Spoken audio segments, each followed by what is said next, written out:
dendam. Langgur kini berubah menjadi roh jahat yang berkeliaran di hulu sungai. Ia menebarkan teror dengan mengirim penyakit dan mimpi buruk pada warga kampung.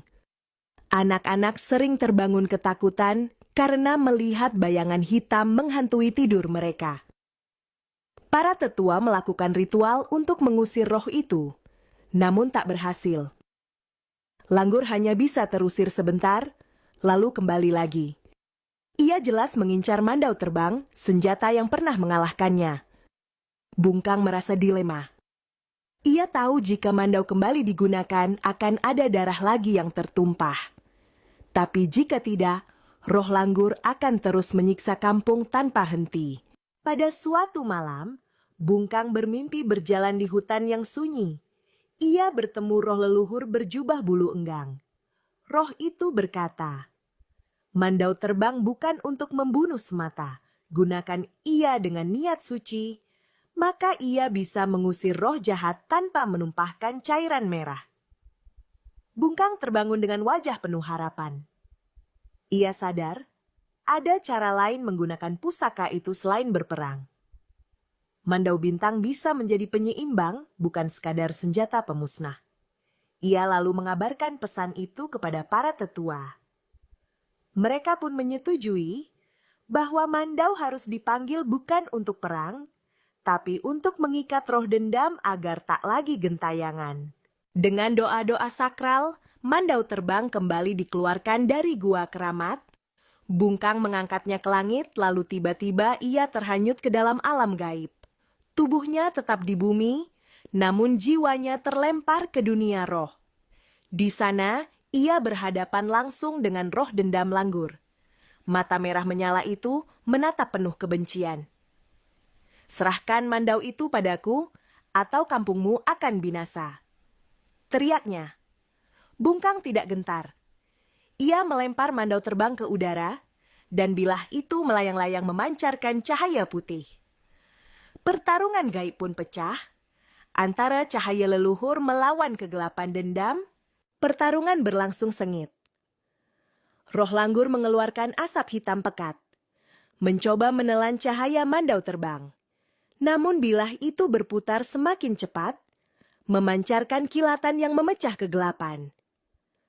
Akhirnya, roh Langgur menjerit kesakitan. Tubuhnya pecah menjadi kabut yang lenyap terbawa angin, hutan menjadi tenang kembali, dan sungai yang keruh perlahan jernih. Bungkang kembali tersadar dari trans. Mandau Bintang kini terasa lebih ringan, seolah roh penjaga tersenyum puas. Orang-orang kampung bersorak, yakin bahwa dendam Langgur telah berakhir. Setelah kemenangan melawan roh dendam Langgur, kehidupan di kampung Dayak kembali normal. Orang-orang mulai bertani, berburu, dan mengadakan pesta panen tanpa rasa takut. Namun, Mandau Terbang tidak lagi dibiarkan berlama-lama di tangan manusia. Para tetua memutuskan untuk mengembalikannya ke gua keramat, tempat roh leluhur bersemayam. Mereka percaya bahwa pusaka itu telah menunaikan tugasnya, dan kini waktunya untuk kembali tertidur. Sebuah ritual pengantaran digelar dengan penuh khidmat. Dalam upacara itu, gong dipukul 7 kali, ayam putih disembelih, dan bilah Mandau dilumuri asap dupa. Orang-orang menyanyikan mantra kuno, mengantarkan senjata itu masuk ke dalam gua.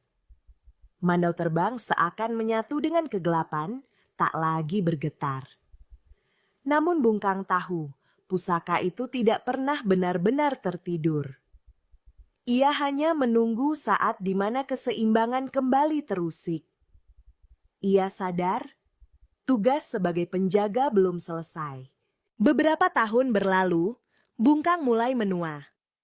Rambutnya memutih, tangannya tak lagi sekuat dulu. Ia khawatir tidak ada yang bisa menggantikan perannya sebagai penjaga Mandau. Karena itu, ia berkelana mencari penerus. Dalam pengembaraannya, ia bertemu seorang anak muda bernama Tawang, yatim piatu yang diasuh oleh seorang nenek tua di tepian hutan.